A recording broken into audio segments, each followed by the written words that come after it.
ఒక 40 నిమిషాలు మాత్రం దేవుని వాక్యాన్ని ధ్యానం చేసుకుందాం. ఎఫ్సి పత్రిక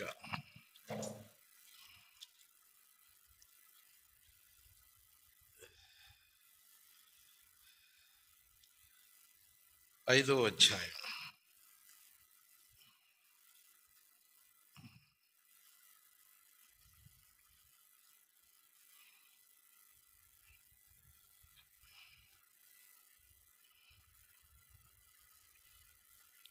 ఇరవై 5, 26, 27 కలిసే ఉన్నాయి. చదువుతారా?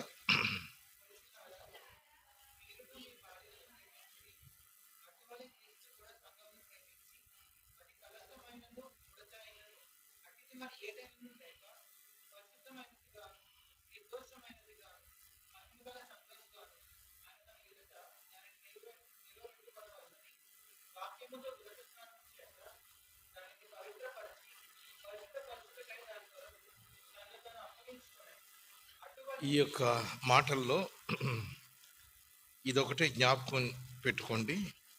అటువలే క్రీస్తు కూడా సంఘమును ప్రేమించి, ఆ తర్వాత చివరి మాట, దాని కొరకు తను తాను అప్పగించుకొనెను. క్రీస్తు సంఘమును ప్రేమించి దాని కొరకు తను తాను అప్పగించుకొనెను. ప్రేమ కలిగిన మా తండ్రి, కృప చూపించండి. మరలా ఎప్పుడు కలుసుకుంటామో ఏమో మాకు తెలియదు కనుక దేవా, ఈ చివరి సమయంలో కొన్ని మాటలు మీరు మాకు అనుగ్రహించి ఆ రీతిగా సహాయపడతారని నమ్మి నేను స్తుతిస్తూ యేసు నామములో ప్రార్థించి వేడుకొంచున్నాము తండ్రి. ఒక ఆయన అడిగాడు, కెన్ వి మెజర్ లవ్? ప్రేమను కొలవగలమా? చెప్పండి. బట్టల్ని మీటర్లో కొలుస్తాం, పంచదారని కిలోల్లో కొలుస్తాం, దూరాన్ని కిలోమీటర్లో కొలుస్తాం. ప్రేమను కొలవగలమా? Can we measure love? ఆయన అన్నాడు, we can measure love by sacrifice. We can measure love by sacrifice. త్యాగము ద్వారా ప్రేమను కొలవగలమట. దేవుడు లోకాన్ని ప్రేమించాడు, తన కుమారుణ్ణి ఇచ్చాడు. క్రీస్తు సంఘాన్ని ప్రేమించాడు, దాని కొరకు తన ప్రాణాన్ని అర్పించాడు. కాబట్టి సంఘము ఎంత ప్రశస్తమైనది ఆయనకు అంటే, సిలువలో ఆయన కార్చినటువంటి రక్తం యొక్క ప్రభావం ద్వారా. కొలసీ పత్రిక చూడండి, 1వ అధ్యాయం 19, 20 వచనం చదవండి.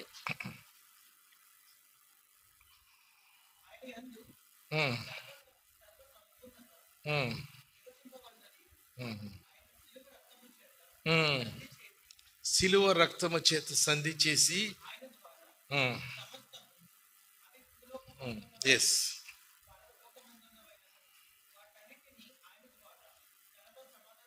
కనుక ఈ యొక్క సిలువ రక్తము ద్వారా దేవుడు ఏం చేశాడంటే, ఈ భూలోకంలో ఉన్నవి కానీ పరలోకంలో ఉన్నవి కానీ దేవునితో సమాధానపరుచుకోవాలని. ఈ యొక్క ఇంగ్లీష్ బైబిల్లో ఆకాశానికి హెవెన్కి రెండు ఒకటే పదం వాడారు, హెవెన్ అన్న పదం వాడారు. తెలుగులో అయితే కాదు, ఆకాశములు దేవుని మహింపరుచున్నవనేది. పరలోకానికి పరలోకం అనేటువంటి 2 పదాలు ఉన్నాయి. ఇంగ్లీష్ బైబిల్లో అలా లేదు. కనుక వీటన్నిటినీ దేవుడు తనతో సమాధానపరచుకోవటం కొరకు క్రీస్తు యేసు రక్తము ద్వారా ఆయన ఏర్పాటు చేశాడు. ఒకరోజు క్రీస్తు యేసు మరలా వచ్చేస్తాడు. అప్పుడు ఆయనకు విరోధమైనది ఏదీ ఉండదు. ఆయనకి విరోధులు ఎవరూ ఉండరు. సమస్తం సమాధానపరుచుకుంటాడు. ఇక సాతానుడు ఉండడు, ఆయన దైవత్వాన్ని ఎదిరించే వాళ్ళు ఉండరు. మేమే దేవుళ్ళు మనం చెప్పుకునేటువంటి బాబాలు ఇక ఉండరు. అంతా ఇదంతా కూడా దేవుడు సమాధానపరుచుకునేటువంటి కార్యక్రమం శిలువ రక్తము ద్వారా ఆయన ఈ కార్యం చేస్తాడు. కాబట్టి మీకు తెలుసు, మరి ఈ యొక్క సంఘము అంటే ఎక్లీషియా, ఇంగ్లీష్ హీబ్రూలో ఎక్లీషియా అంటారు. అంటే బయటకు పిలువబడినటువంటి వారు. కనుక సిలువలో ఆయన తన ప్రాణాన్ని పెట్టి సంఘాన్ని ఏర్పాటు చేసుకున్నాడు, సమకూర్చుకున్నాడు ఆయన. కనుక యేసు ప్రభు ఒకసారి ఇలా అన్నాడు, నేను పైకెత్తబడతాను, అప్పుడు సమస్తము తండ్రి నా ఎద్దుకు ఆకర్షిస్తాడు. నేను పైకెత్తబడిన తర్వాత, ఎప్పుడు పైకెత్తబడ్డాడు మీకు తెలుసు? ఎప్పుడు తండ్రి సమకూరుస్తున్నాడు అంటే అపోస్తలుల కార్యం 2వ అధ్యాయంలో పెంతెకోస్తు రోజున సంఘం యొక్క బర్త్డే అన్నమాట. యేసు ప్రభు అన్నాడు, ఈ భూమిలో గోధుమ గింజ పడి చావుకుండిన ఎడల అన్నాడు. ఎప్పుడు చనిపోయింది? ఆయన శిలువలో చనిపోయాడు. విస్తారంగా ఎప్పుడు ఫలించింది? అపోస్తలుల కార్యం 2వ అధ్యాయంలో. ఈ దేవాలయాన్ని పడగొట్టండి అన్నాడు. కొన్ని సూచనలు ఇచ్చాడు ఆయన. ఎప్పుడు పడగొట్టబడింది? ఆ యొక్క శిలువలో. ఆ తర్వాత తిరిగి కట్టిదనంటే ఎప్పుడు ప్రారంభమైంది? 3వ దినాన్ని తిరిగి లేచిన తర్వాత ఆ 11 సార్లు ఆయన కనపడి 40 రోజుల్లో తర్వాత ఆ పెంతెకోస్తు రోజున సంఘం యొక్క ఆవిర్భావం, సంఘం యొక్క బర్త్డే. అయితే సంఘం యొక్క కాల పరిమితి ఎంతకాలం అంటే పెంతెకోస్తు నుండి 2వ రాకడ వరకు సంఘం యొక్క కాల పరిమితి, కృపాకాలం అని చెప్పి అంటారు. అయితే అది ఎంత క్షణభంగురమే దేవుని యొక్క దృష్టిలో. ఇదిగో ఇప్పుడే గొడ్డలి చెట్టు వేరును ఉంచబడింది. ఆల్రెడీ గొడ్డలి చెట్టు వేరును ఉంచబడింది. ఆ కృపాకాలం ఎంతంటే పైకెత్తి కొట్టడానికి ఎంత టైం తీసుకుంటుందో అదే కృపాకాలం అన్నమాట. కాబట్టి ఇంత ప్రశస్తమైనటువంటిది సంఘం. అయితే ఈ ప్రశస్తమైనటువంటి సంఘాన్ని ఎంత ప్రశస్తమైందో ఒక చిన్న ఎగ్జాంపుల్ ఉంది. మత్తయి సువార్త 13వ అధ్యాయంలో 8 ఎగ్జాంపుల్స్ యేసు ప్రభు చెప్పాడు. ఒకసారి మీరు చూస్తారా? 13వ అధ్యాయంలో 13వ అధ్యాయము 45వ వచనం. మరియు పరలోక రాజ్యము మంచి ముత్యములను కొన వెదుగుచున్న వర్తకను పోలి ఉన్నది. అమూల్యమైన ముత్యం. అమూల్యమైన అంటే దాని మూల్యం చెప్పలేమన్నమాట. కనుగొని పోయి దానికి కలిగినదంతయు అమ్మి దాన్ని కొన్నాడు. ఇప్పుడు ఆయనకి ఏముంది? ముత్యం ఉంది. ఇంకేమన్నా ఉందా? ఎందుకని? ఉన్నదంతా వెచ్చించేసి ఆ ముత్యాన్ని కొన్నాడు. ఆ ముత్యము తప్ప ఆయనకి ఏమీ లేదు. ఆ ముత్యము కొరకు ఆయన పేదవాడిగా మారిపోయాడు. చాలామంది ఈ యొక్క సంఘము కొరకు పేదలుగా మారిపోయిన వాళ్ళు ఉన్నారు. నా స్నేహితుడు ఉన్నాడు, పాల్ దివాకర్. ఆయన బిషప్ గారి కన్నా ఎక్కువ వాళ్ళ నాన్నగారు మోడరేటర్. ఇండియాకి శ్రీలంకకి ఆయన కుమారుడు. మేమిద్దరం కూడా చిన్నప్పుడు ప్లేమేట్స్ అన్నమాట, ఆడుకునేవాళ్ళం. చాలా దగ్గర, ఎంతో ప్రాణ స్నేహితులు అన్నమాట. ఇప్పుడు వాడు చాలా పెద్దవాడయ్యాడు, ఒక ఆర్గనైజేషన్ పెట్టాడు. ఆ ఆర్గనైజేషన్ ఎంత స్థాయిలో ఉందంటే ఈవెన్ యుఎన్ఓలో వాడికి టైం ఇస్తారు మాట్లాడటానికి. నేను అన్నాను, ఎంత టైం ఇస్తారు రా పాలి అన్నా. 2 minutes అన్నాడు. 2 minutes అంటే ఒకవేళ 2 minutes మించితే అన్న మైక్ కట్ చేస్తారు అన్నాడు. వాడు వాళ్ళ జీవితంలో ఏం జరిగిందో తెలుసా? ఈ యొక్క సంఘంలో ఉండేటువంటి ఈ యొక్క రాజకీయాలకి ఆ కుటుంబం బలైపోయింది. బిషప్ గారిని తల్లి అయిన ఫ్లోరక్క అక్క అని నేను అంటాను.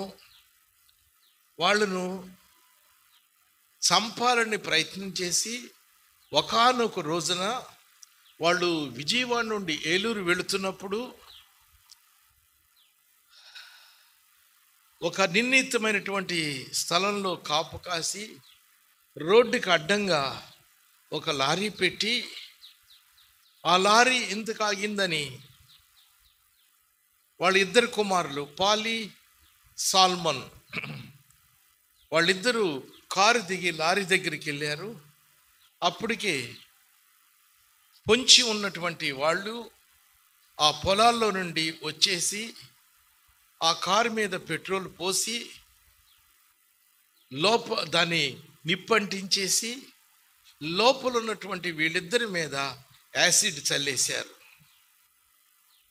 వాళ్ళు వెనక్కి తిరిగి చూసేటప్పటికి కాలిపోతున్న కారు యాసిడ్ మీద పడి భరించలేనటువంటి మంటలతో వాళ్ళు బయటకు వచ్చి ఆ రోడ్డు మీద దొర్లుతున్నటువంటి దృశ్యం కనపడింది. వాళ్ళు పరిగెత్తుకొచ్చారు. ఆ కారు చేతులతో వాళ్ళ మంటలు ఆపేశారు. వీళ్ళ చేతులు కాలిపోయాయి. హుటాహుటిన వాళ్ళు గుంటూరు కుగ్లర్స్ హాస్పిటల్కి తీసుకువెళ్ళారు. కుగ్లర్స్ హాస్పిటల్ వాళ్ళు చేతులు ఎత్తేసారు. వాళ్ళను రాయవిల్లూరు హాస్పిటల్కి అక్కడికి పంపించారు. అప్పుడు ఈ సంగతి ప్రపంచానికి తెలిసింది. ఇంగ్లాండ్లో ఉన్న క్వీన్ ఎలిజబెత్ ఇండియన్ గవర్నమెంట్కి ఫోన్ చేసి ఆ యొక్క కేసుని సీరియస్గా తీసుకోమని ఆమె చెప్పింది. ఆ హాస్పిటల్లో ఫ్లోరక్క చచ్చిపోయింది. వేరు వేరు రూమ్స్లో ఉంచారు. తన భార్య చచ్చిపోయినట్లుగా ఆయనకి చెప్పలేదు. ఆయన అడిగేవాడట ప్రతిరోజున ఫ్లోరా ఎలా ఉందంటే డాక్టర్స్ బాగానే ఉందని చెప్పేవారు.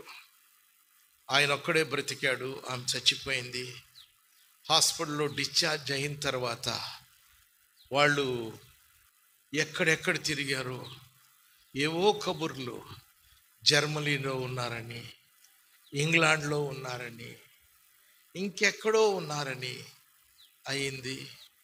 ఈ పాలి తను ఎలా అనుకున్నాడు, వాడే నాతో చెప్పాడు, దేవుడు ప్రేమ కలిగిన వాడేనా? ప్రేమ కలిగిన వాడైతే నా కుటుంబానికి ఇలా ఎందుకు జరగాలి? ఒకవేళ దేవుడు ప్రేమ కలిగిన వాడైతే కూడా ఆ ప్రేమ నాకు అక్కర్లేదు అనుకున్నాడు. నిర్దేవుడుగా మారిపోయాడు. ఎవరైతే అమ్మా నాన్నలకు వాళ్ళ కుటుంబానికి గతి పట్టించారో వాళ్ళని చంపాలనేటువంటి పగ హృదయంలో ఉంది. ఆ తర్వాత వాడు అమెరికాలో ఈ యొక్క వరల్డ్ విజన్లో ఒక పెద్ద ఎగ్జిక్యూటివ్ పోస్ట్లో వాడు ఉన్నాడు. తమ్ముడేమో ఒక యూనివర్సిటీలో ప్రొఫెసర్గా ఉన్నాడు. వీడికి మనశ్శాంతి లేదు. వాళ్ళ యొక్క డైరెక్టర్ డిప్యుటేషన్ మీద వేరే కంట్రీకి వెళ్ళి ఈ ఇంట్లో నువ్వు లంకంత ఇంట్లో నువ్వు ఉండమని చెప్పి వెళ్ళాడు. ఆ రాత్రి కింద పడి దొర్లి ఏడ్చి అసలు నీ ఉన్నావా అని దేవుణ్ణి అడిగినప్పుడు వాడు నాకు చెప్పినటువంటి సాక్ష్యం ఏంటంటే బైబిల్ పేజీలు వాటంతట అవే తిరిగాయి. ఆగినప్పుడు వీడు దృష్టి పడినప్పుడు అడిగిన ప్రశ్నకి సమాధానం వీడు అడుగుతున్నాడు, ప్రశ్నలు దొరుకుతున్నాయి. అప్పుడే వాడు రక్షించబడ్డాడు. తన హృదయాన్ని యేసుకు ఇచ్చేశాడు. ఇక ఆ ఎగ్జిక్యూటివ్ పోస్ట్ వదిలేశాడు. అక్కడి నుండి ఎక్కడో హైదరాబాద్లో శివారుల్లో ఇబ్రహీంపట్నం, అక్కడి నుండి ఇంకెక్కడికో లోపల ఈ కానరాని ప్రదేశం పల్లెటూరు జమాల్మియపల్లి వచ్చి అక్కడ సోషల్ వర్క్ చేస్తున్నాడు. వాడు చేసే వర్క్ ఏంటంటే ఈ ధనవంతులు ఈ యొక్క పేదవారిని ఎలా ఎక్స్‌ప్లాయిట్ చేస్తున్నారో, వీళ్ళ హక్కులేమిటో, వీళ్ళ హక్కుల కొరకు పోరాడటం, ఏ రోజున చచ్చిపోతాడో తెలియదు. అటువంటి పరిస్థితుల్లో నిజంగా నేను వాడిని కలుసుకోవటానికి బస్సు మీదే వెళ్ళానా, అక్కడ లారీయే ఎక్కానా, అక్కడ నుండి సైకిలే తీసుకున్నానా, అత్యంత పల్లెటూరికి వెళ్తే అక్కడ వాడున్నాడు. ఏంటి పాలి, వాడు గోల్డెన్ స్పూన్తో పుట్టాడు. చిన్ననాడే అసలు 8th క్లాస్లోనే వాళ్ళ కారు నేను డ్రైవ్ చేశాను. ఆ కాలంలో కార్లు ఉండేవి కాదు. వాళ్ళకు ఒక విశ్వాసం గారైనటువంటి డ్రైవర్ కూడా ఉండేవాళ్ళు. వాళ్ళ ఆఫీసు చిన్నప్పుడు 8th క్లాస్ అప్పుడు వాళ్ళ ఇంట్లోకి వెళ్తే ఆ బిషప్ గారి ఇల్లు చూసి, అంత పెద్ద ఇల్లు నేను ఎప్పుడూ చూడలేదు. వాడితో నేను అన్నాను, పాలి ఇన్ని రూములు మీకు ఎలా గుర్తుంటాయిరా అని అన్నా. అటువంటి ఇల్లులో నుండి ఎంత ఘోరమైనటువంటి పరిస్థితికి వాడు వెళ్ళాడు. అమెరికా నుండి వాళ్ళ ఫ్రెండ్స్ వచ్చినప్పుడు వాళ్ళకు చెంబులు ఇచ్చి వెళ్ళమంటే వాళ్ళు అన్నారంట, ఇండియన్స్ ఎందుకని ఈ విషయంలో కేర్ తీసుకోరన్నారట వాళ్ళకి వెళ్ళటానికి. వాడు నాతో అన్నాడు, బెంజీ ఇక్కడ పచ్చిమిరపకాయలు టమాటాలు తప్ప ఏమీ దొరకవురా అన్నాడు. భార్య కేరళైట్, ఆమె ప్రసవించడానికి కేరళ వెళ్ళింది. వాడొక్కడే ఉంటున్నాడు. అప్పుడు నేను అన్నాను, పాలి ఎంత త్యాగం చేసేవరా అన్నా. వాడు అన్నాడు అంతకుముందు, ఒరే నేను మిమ్మల్ని నమ్మనురా, మీ ప్రీచర్స్ని, మీరు దేవుని ప్రేమను గురించి చెప్తారు కానీ ప్రేమ మీలో లేదురా. నేను అమెరికాలో ఉన్నప్పుడు ఆ ప్రీచర్స్, ఆ యొక్క టీవీ ప్రీచర్స్ డబ్బు డబ్బు డబ్బు ఇదే వాళ్లకు. అందుకే నేను దేవుని సేవ చేయట్లేదు, ప్రజల సేవ చేస్తున్నాను, దేవునికి ఇష్టమైన పనిని చేస్తున్నాను అని చెప్పి అన్నప్పుడు, నువ్వు ఎంత త్యాగం చేసావరా అన్నప్పుడు వాడు అన్నాడు నాతో, బెంచి ఇది త్యాగమా? లోపల ఒక భూమిలో బంగారపు లంకెల బిందులో ఏదో ఉంది అక్కడ ఉన్నప్పుడు ఒకడు తవ్వి ఆ మట్టి అవతల పడేసినప్పుడు మట్టిని త్యాగం చేశాడంటారా? నేను క్రీస్తును సంపాదించుకోవటం కోసం మట్టిని బెంచి నేను నువ్వు అనేటువంటి త్యాగం అది అన్నాడు. ఎస్, క్రీస్తు యేసు సంఘమును ప్రేమించి దాని కొరకు తన్ను తాను అప్పగించుకొనెను. క్రీస్తు యేసు పేదవాడిగా మారటం కాదట, దరిద్రుడయ్యాడట ఈ సంఘము కొరకు. 2వ కొరింథీ పత్రిక దయచేసి చూడండి, 8వ అధ్యాయము 9వ వచనాన్ని మీరు చదవండి. మీరు మన ప్రభు అయిన యేసు క్రీస్తు యొక్క కృపను ఎరుగుదురు కదా, ఆయన ధనవంతుడై ఉండి మీని తన దారిద్ర్యము వలన ధనవంతులు కావాలనని మీ నిమిత్తము దరిద్రుడాయను. పేదవాడు కాదు, యేసు దరిద్రుడయ్యాడు. పేదవాడంటే కట్ట బట్టలుంటాయి, ఏదో గుడిసుంటుంది, తినటానికి బుక్కుడు అన్నం ఉంటుంది. దరిద్రుడంటే లాజర్ లాంటి వాడు, వాడికి ఏమీ లేదన్నమాట, బొందులో ప్రాణం తప్ప. దరిద్రుడు, పేదవాడు వేరు, దరిద్రుడు వేరు. ఒకసారి నేను నా భార్య మేమిద్దరం కలిసి ఆ యొక్క ఒక ప్యాకేజీలో మైసూర్ మహారాజా ప్యాలెస్ చూసినప్పుడు నేను అనుకున్నాను, ఒక్క రాయి ఖరీదు కాదు మన జీవితం అనుకున్నా. గైడ్ అన్నీ చూపించుకుంటూ వెళ్ళాడు. ఒక గది దగ్గరికి వెళ్ళాడు. ఆ గది బంగారు రేకుతో మొత్తం గదంతా కూడా పూత పూసారన్నమాట. గైడ్ చెప్పాడు, ఇక్కడ రాణులు ప్రసవిస్తారు, రాజులు పుట్టేటువంటి గది ఇది అన్నాడు. విస్తుపోయాం. తను మరింత విస్తుపోయింది. నాతో ఇలా అంది, మన యేసు ప్రభువేంటి పశువులు పాకలో పుట్టాడు అంది. అప్పుడు నా నోట మాట రాలేదు, పాట వచ్చింది. మనలాను ధనవంతులుగా చేయను, దారిద్రుడాయే మన ప్రభువు. మనలాను ధనవంతులుగా చేయను, దారిద్రుడాయే.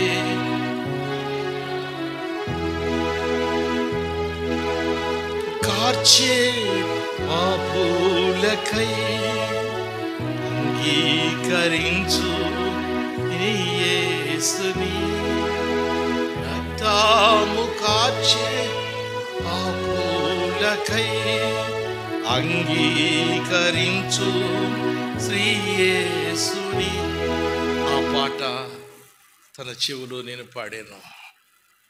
యేసు దరిద్రుడయ్యాడు.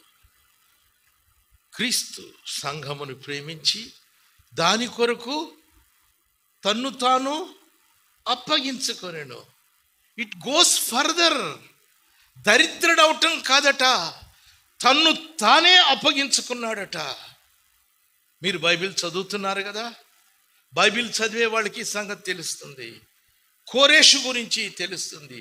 కోరేషు పుట్టక ముందు 323 సంవత్సరాల క్రితమే కోరేషు నా మంద కాపరి, నా చిత్తమంతియు నెరవేర్చువాడని పుట్టక ముందే దేవుడు ప్రవచించి చెప్పాడు. యెషయా గ్రంథం 40 అధ్యాయంలో.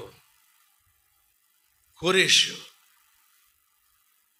ఇక పర్షియా సామ్రాజ్యాధినేత అయిన తర్వాత, పర్షియా అంటే ఇరాన్, బాబిలోని అంటే ఇరాక్,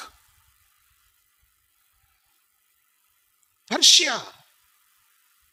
అతను బాబిలోనును కూడా జయించాడు. దానియేలు గ్రంథం 5వ అధ్యాయంలో మనకు కనపడుతుంది ఎలా జయించాడు. యూఫ్రటీస్ నది ఎలా ఎండిపోయిందో.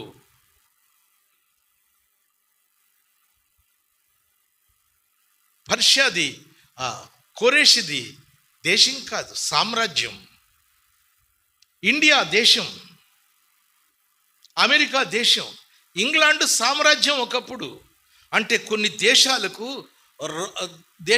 అధిపతిని చక్రవర్తి అంటారు, సామ్రాజ్యానికి అధిపతిని చక్రవర్తి అంటారు, దేశానికి అధిపతిని రాజు అంటారు. అలెగ్జాండర్ సామ్రాజ్యం, అది గ్రీకు సామ్రాజ్యం.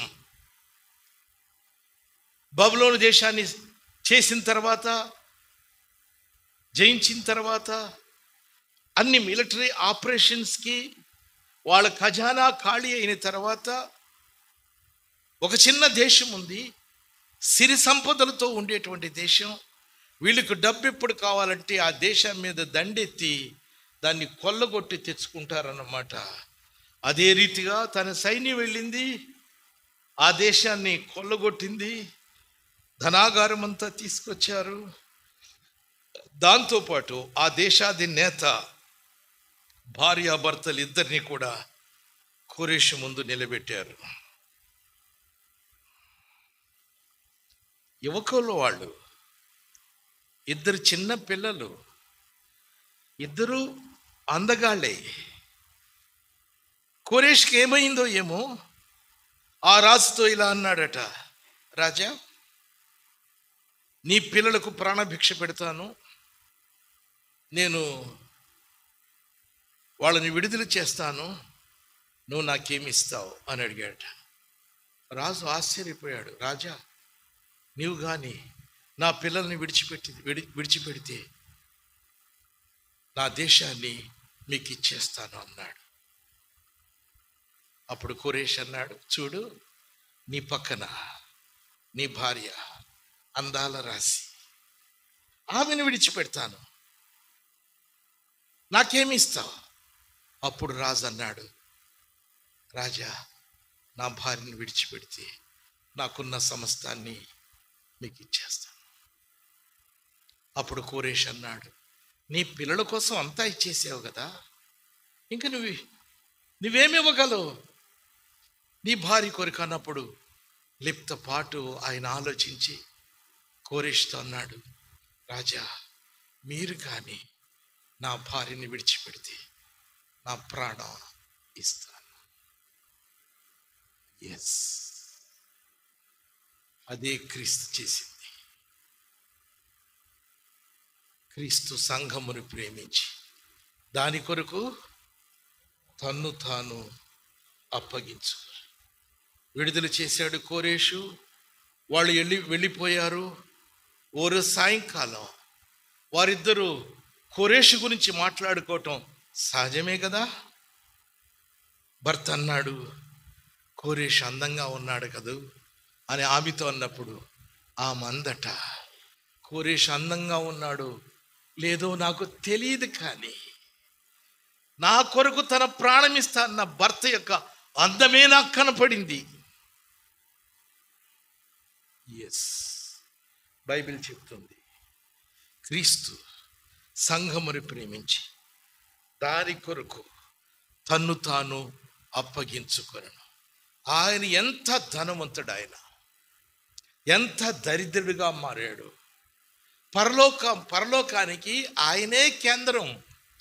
పరలోకంలో దేవదూతలందరూ ఆయనకు నమస్కారం చేశారు, ఆయనకు స్తుతులు చెల్లించేవారు. ఆయన ఆ పరలోకాన్ని విడిచిపెట్టి ఈ భూమి మీదకు ఆయన పేదవాడిగా ఆయన వచ్చాడు. ఆయన చెల్లించినటువంటి ఈ సంఘము కొరకు ఆయన చెల్లించినటువంటి వెలలో అది కొద్ది భాగమే. పేదవాడిగా జీవించాడు. పుట్టగానే హేరోదు కత్తి వెంటాడింది. అమ్మా నాన్నలు ప్రాణాలు చేత పట్టుకుని ఐగుప్తుకి వెళ్ళారు. తిరిగి వచ్చేటప్పటికి వాళ్ళ నాన్న చచ్చిపోయాడని హిస్టరీ బుక్స్ చెప్తున్నాయి. యవన ప్రాయం రాకముందే కుటుంబ బాధ్యతలు ఆయన మీద పడ్డాయి. తిరిగి వచ్చిన తర్వాత నజరేతు అనేటువంటి పట్టణంలో ఆయన ఉన్నాడు. ఎంత చెడ్డ పట్టణం అంటే అది. నజరేతులో మంచిది ఏదైనా రాగలదా అన్నారు. అంత చెడ్డ పట్టణంలో ఆయన జీవించాడు, కుటుంబాన్ని పోషించాడు. ఆ తర్వాత కల్వరి శిలువలో తన ప్రాణాన్ని పెట్టాడు, చనిపోయాడు, తిరిగి లేచాడు. ఇది కూడా ఆయన చెల్లించినటువంటి మూల్యంలో కొద్ది భాగమే. పరలోకానికి కేంద్రం. తండ్రి సాక్ష్యం ఇచ్చాడు, ఇదిగో నా ప్రియ కుమారుడు, ఈయనందు నేను ఆనందిస్తున్నానన్నాడు. అంత భాగ్యవంతుడు ఆయన. తర్వాత ఆకాశమండలం గుండా వెళ్ళి ఆయన దేవుని సింహాసనం దగ్గర నిలబడినప్పుడు దేవుడు అన్నాడు, కుమారుడా రా, నా కుడి పక్షాన కూర్చో, నీ విరోధులందరినీ నీ పాదాలకు పీఠంగా చేసే వరకు నువ్వు కూర్చో అని దేవదూతలు చెప్పాడు. ఈయనకి నమస్కారం చేయమని చెప్పన్నాడు. హెబ్రీ గ్రంథకర్త ఈ కోరినేషన్ సర్వీస్ చూసి, ఈ పట్టాభిషేకాన్ని చూసి ఆశ్చర్యపోయి అతడు అన్నాడు, ఎవరితోనైనా ఎప్పుడైనా ఇలాగూ చెప్పానా అని చెప్పన్నాడు ఆయన. ఆ యొక్క కుడిపక్షాన కూర్చుండి మన కొరకు విజ్ఞాపన చేస్తున్నాడు. ప్రతి నిమిషం, ప్రతి సెకండు, ప్రతి నిమిషం, ప్రతి గంట, ప్రతిరోజు, సంవత్సరంలో 365 రోజులు, అలా 2000 సంవత్సరాల నుండి మన కొరకు ఆయన విజ్ఞాపన చేస్తున్నాడు. మనం కోట్లాది పాపాలు ఆ శిలువలో పరిష్కరించబడ్డాయి. దేవుని బిడ్డలుగా మారిపోయాం మనం. ఆయన చెల్లించినటువంటి వెలే ఇదంతా కూడా అసలు సంఘము కొరకు ఆయన చెల్లించిన వెలలో కొద్ది భాగమే. ఒక రోజున ఆకాశాన్ని చీల్చుకొని భూమి మీదకు ఆయన వస్తున్నాడు. ఎందుకు? తన సంఘము కొరకు. బైబిల్లో ఎక్కడా రాయలేదు క్రీస్తు పాపిని ప్రేమించి అని రాయలేదు. కానీ ఒక్కచోట మాత్రమే, మార్కు సువార్త 10వ అధ్యాయంలో ఒక యువకుణ్ణి నిత్య జీవము కొరకు నేనేం చేయాలని అడిగినప్పుడు అక్కడ మాత్రమే రాయబడింది అతన్ని ప్రేమించి. కానీ క్రీస్తు సంఘాన్ని ప్రేమించాడు, క్రీస్తు దేవుణ్ణి ప్రేమించాడు, క్రీస్తు తన శిష్యుల్ని ప్రేమించాడు, క్రీస్తు తన వారిని ప్రేమించాడు. క్రీస్తు ఓల్డ్ టెస్ట్మెంట్ సెయింట్ని ప్రేమించాడని లేదు, ఆల్మోస్ట్ సంఘంలో చాలా భాగం పరలోకానికి వెళ్ళిపోయింది. ఇంక కొద్ది శేషమే మిగిలింది. ఈ శేషం కొరకు ఆయన మరలా తిరిగి వస్తున్నప్పుడు భూమి మీదకి రాడు, మధ్య ఆకాశంలో మనం వెళ్ళి కలుసుకుంటాం. అక్కడ ఈ సంఘము కళంకము, డాగు, ముడత అటువంటిది మరి ఏదీ లేకుండా క్రీస్తు యేసుకు మహిమకు సమరూపమైనటువంటి వ్యక్తిగా ఆ యొక్క పెండ్లి కుమార్తె అలా ఉన్నప్పుడు ఆ మధ్య ఆకాశంలో వివాహం జరుగుతుంది. క్రీస్తు సంఘమును ప్రేమించి దాని కొరకు తన్ను తాను అప్పగించి ప్రార్థన చేస్తాం.